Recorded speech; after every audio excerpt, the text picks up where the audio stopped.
Ranchi press club में नवनिर्वाचित सदस्यों ने शपथ ग्रहण किया। इस दौरान आयोजित कार्यक्रम में मुख्य अतिथि के तौर पर मुख्यमंत्री हेमंत सोरेन शामिल हुए और उन्होंने नवनिर्वाचित सभी सदस्यों को बधाई दी। देखिए रिपोर्ट। रांची प्रेस क्लब के नवनिर्वाचित सदस्यों द्वारा रांची के आर्यभट्ट सभागार में शपथ लिया गया। इस कार्यक्रम में मुख्य अतिथि के तौर पर मुख्यमंत्री हेमंत सोरेन मौजूद थे। मुख्यमंत्री ने सभी नवनिर्वाचित सदस्यों को अपनी शुभकामनाएं दी और कहा कि लोकतंत्र का चौथा स्तंभ आप सबों को कहा जाता है। सरकार और जनता के बीच सेतु कायम करना आपका काम होता है। आपके काम में सुदृढ़ता कैसे हो, इसमें हमारी जो भूमिका होगी उसका हम निर्वहन करेंगे। यहाँ पर उपस्थित लगभग सभी राज्य पूरे झारखंड के लोग तो नहीं उपस्थित हैं, लेकिन आप लोगों की बहुत बड़ी संख्या है और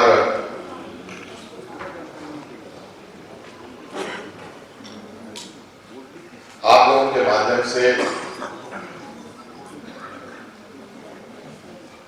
हम गांव तक भी नजर डालते हैं, शहरों तक नजर डालते हैं, देश दुनिया तक।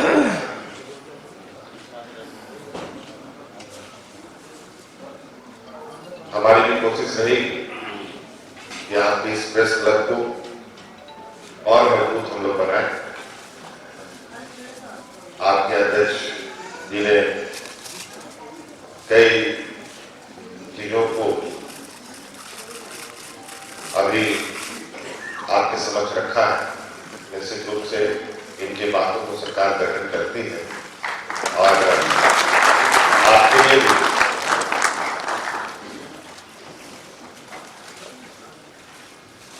और आपके काम में सुगमता कैसे हो, इसको भी हम लोग जो हमारी भूमिका होगी उसको जरूर हम लोग निर्वहन करेंगे। वहीं मौके पर प्रेस क्लब के अध्यक्ष राजेश सिंह ने कहा कि नए सदस्यों का शपथ ग्रहण हो गया है। अब हमारा काम सरकार के समक्ष अपनी बातों को पहुंचाना है। मुख्यमंत्री द्वारा हमें आश्वासन दिया गया है कि हमारी मांगों पर वे ध्यान जरूर देंगे। वहीं दूसरी ओर ब्रेन हैमरेज को लेकर मुख्यमंत्री हेमंत सोरेन से रांची प्रेस क्लब अध्यक्ष राजेश सिंह ने यह निवेदन किया कि ब्रेन हैमरेज को भी असाध्य रोगों की श्रेणी में रखा जाए और राज हॉस्पिटल में पत्रकार जिनका ब्रेन हैमरेज हुआ है उन्हें यथासंभव सरकारी सहायता दी जाए।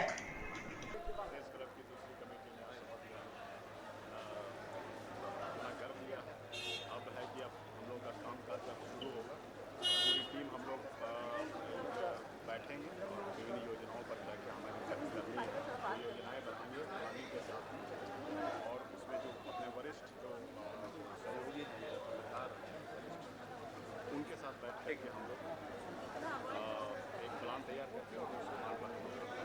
मैं जब सीएम साहब के बगल में बैठा था मैंने उनको अवगत करा, हमने कहा है कि इसको भी ब्रेन हैमरेज का भी जो मामला है कहीं से शायद छूट गया। बहरहाल प्रेस क्लब के सभी नवनिर्वाचित सदस्यों ने शपथ ले लिया है। अब देखना यह है कि यह चौथा स्तंभ देश और राज्य की समस्याओं को उजागर करने में अपनी भागीदारी कैसे सुनिश्चित करता है। ओंकार अवामी के लिए रांची से सहयोगी दीपक के साथ प्रतीक सिंह की रिपोर्ट। रांची स्टूडियो का रुख करते हैं। संजय जी, इसे संयोग ही कहें कि सरकार बदली और प्रेस क्लब में भी नवनिर्वाचित सदस्यों ने पद की शपथ ली है। इससे पहले पूर्ववर्ती सरकार में जितना समय भी प्रेस क्लब का कार्यकाल रहा, आलोचनाओं से भरा रहा, दोषारोपण लगातार होते रहे। भले ही कुछ कार्यों की सराहना हुई, पत्रकारों की एकजुटता की भी बात हुई, लेकिन अब एक नई कार्य समिति गठित हो गई है, सब कुछ नया होने वाला है। क्या संभावना है? प्रेस क्लब से कितनी उम्मीदें हैं?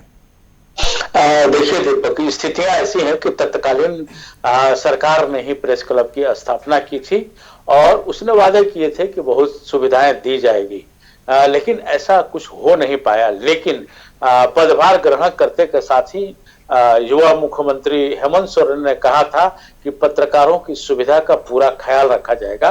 कहीं भी किसी बात को लेकर के वो कहते हैं कि पत्रकारों को के भी स्वास्थ्य को लेकर के, रोजगार को लेकर के या फिर किसी बुरे दिन के लिए भी कुछ योजनाएं वो बना रहे हैं। अभी तत्काल बात स्वास्थ्य की को लेकर के है, तो राज्य के स्वास्थ्य मंत्री बन्ना गुप्ता ने कहा है कि हाँ, इनको आयुष्मान के अलावा कई ऐसी योजनाएं हैं जिनसे पत्रकारों को जोड़ा जाएगा। अब प्रेस क्लब की भूमिका बनती है कि सरकार और पत्रकारों के बीच किस तरह की भूमिका को अपना करके किस कड़ी से कौन सा काम निकाल ले, ये करना उचित होगा। और ये सच है कि आयुष्मान योजना से अगर पत्रकारों को जोड़ा जाता है तो यह हेमंत सरकार की उपलब्धि होगी, उनकी उदारता होगा। ओंकार आवामी की ओर से हेमंत सोरेन को साधुवाद दे रहे हैं, धन्यवाद दे रहे हैं कि वो कम से कम पत्रकारों के लिए सोच रहे हैं। अब तक की जितनी भी सरकारें आई जमीन पर पत्रकारों के लिए कोई काम दिखाई नहीं दिया, लेकिन ये जिस दिन पदभार ग्रहण किए उसी दिन से पत्रकारों के हित में कई तरह की बातें बोल रहे हैं। अभी तो बहुत समय हुआ भी नहीं है, अब देखना यह है कि ये पत्रकारों के हित में कौन कौन से लाभ इंप्लीमेंट कर पाते हैं, उसमें कितना समय लेते हैं। बिल्कुल, बहुत बहुत धन्यवाद संजय समर जी इस तमाम बातचीत और जानकारी के लिए। तो पत्रकारों की नई कार्य समिति अब क्या पत्रकारों के हित में करती है और सरकार और पत्रकार के बीच कैसे सेतु का काम करती है, ये देखना दिलचस्प होगा, क्योंकि पत्रकारों की भी सैकड़ों तरह की समस्याएं होती है और ऐसे में सरकारी लाभ मिलना काफ़ी लाभदायक होगा।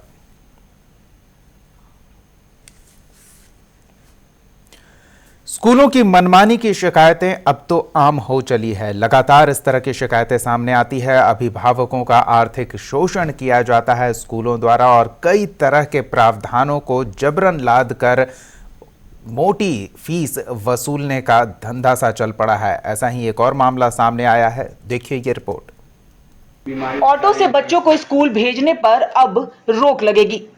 यह फरमान रांची के डीटीओ संजीव कुमार ने जारी किया है। अभिभावक और स्कूल प्रबंधन के साथ बैठक कर सड़क सुरक्षा के नियम को पालन करने का दिशा निर्देश दिया गया है। 18 वर्ष से कम उम्र के बच्चे को स्कूल स्कूटी और बाइक से आने पर स्कूल प्रबंधन अब रोक लगाएगा, अन्यथा स्कूल के ऊपर कड़ी कार्रवाई की जाएगी। वहीं निजी स्कूलों को अपने स्कूल बसों को पूरी तरह से अपडेट करने का भी निर्देश दिया गया है। जितने भी स्कूल हैं, स्कूल मैनेजमेंट और उनके जो ट्रांसपोर्टर हैं उनके साथ बैठक किए और उनको स्पष्ट रूप से निर्देश दिए कि पूर्व में जो झारखंड एजुकेशन ट्रिब्यूनल और परिवहन विभाग या माननीय सर्वोच्च न्यायालय जो स्कूल बसों के सेफ्टी नॉर्म्स के बारे में बता गया है उसका पालन करें और क्या करना है क्या नहीं करना है उसको एकदम अच्छी तरह से अनुकरण करें, ताकि जो बच्चे स्कूल में आते हैं उनको सही तरीके से सुरक्षित स्कूल में आए और अपने घर की ओर जाएं। और हम लोगों ने अनुरोध किया है कि स्कूल मैनेजमेंट ऐसे बच्चों की सूची तैयार करें जो बच्चे अनऑथराइज मीन से स्कूल में आते हैं। ऐसे बच्चे का लिस्ट तैयार करके उनके गार्जियन के साथ एक बैठक करें, उनको कन्विंस करें कि आप ट्रांसपोर्ट फैसिलिटी के लिए स्कूल मैनेजमेंट को आग्रह करें और स्कूल मैनेजमेंट आपको ट्रांसपोर्ट फैसिलिटी देगी। जो बच्चे अनऑथराइज मीन से आते हैं उनके हम गार्जियन से भी अनुरोध करना चाहते हैं कि बच्चे आपके हैं, बच्चे आपके परिवार के सदस्य हैं और कभी भी असुरक्षित ढंग से बच्चे को गाड़ी में नहीं भेजें।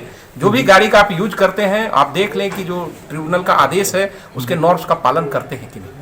वहीं अभिभावक मंच के अध्यक्ष अजय राय ने कहा कि निजी स्कूलों की मनमानी पर अब पूरी तरह से रोक लगेगी। इसको लेकर जो दिशा निर्देश दिए गए हैं वो पूरी तरह से सराहनीय हैं। स्कूल प्रबंधन को भी जिम्मेदारी उठानी होगी कि बच्चे स्कूटी व बाइक से स्कूल न आए। देखिए, इसका दायित्व तो बनता है जो जिला के जो ट्रैफिक एसपी हैं, डीटीओ हैं, इन सब चीज़ों को लेकर के उनको ध्यान देने की जरूरत है। और ऑलरेडी झारखंड शिक्षा न्यायाधिकरण ने बाकायदे डीटीओ को भी ये निर्देश दिया था ये 2011 में कि हर 15 दिन में आपको इन सब चीज़ों की जांच करनी है, चाहे वो बसों में ओवरलोडिंग का मामला हो या प्राइवेट व्हीकल से जो है जो जहाँ सेफ्टी सिक्योरिटी नहीं है उन सब चीज़ को जांच करके उस पर आपको बाकायदे उस पर फाइन करना है।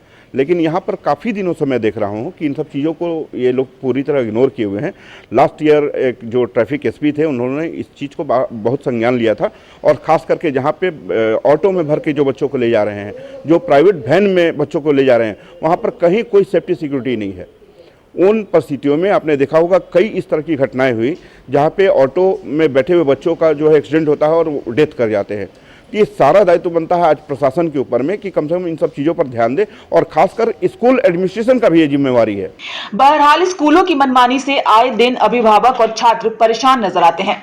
अब इस तरह के निर्देश से अभिभावकों को थोड़ी राहत तो जरूर मिलेगी। ओंकार आवामी के लिए रांची से सहयोगी दीपक के साथ मनीष झा की रिपोर्ट।